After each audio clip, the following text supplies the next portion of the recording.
রাজধানী ঢাকার ব্যস্ততম এলাকা।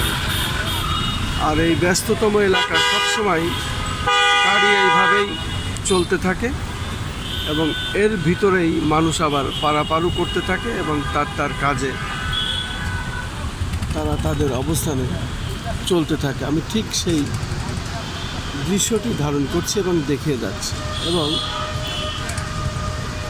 বেশ গাড়ির জ্যাম লেগেই থাকে। গাড়ির জ্যাম একের পর এক এইভাবেই লেগে থাকে। আমরা মানুষের পারাপার হতেও দেখতে পাচ্ছি।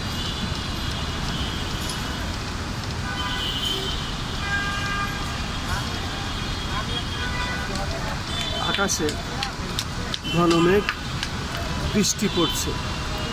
বৃষ্টির মধ্যেই আমরা যাচ্ছি এবং তার মাঝে আমরা আমাদের কাজগুলো করছি। এখন আমি সেই দৃশ্যটি দেখানোর চেষ্টা করছি।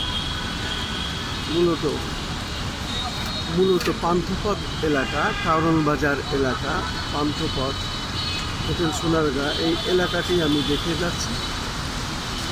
বেশ জোরে সোরেই আবার বৃষ্টি শুরু হয়েছে এবং বৃষ্টি বেশ বড় বড় ফোঁটা পড়ছে।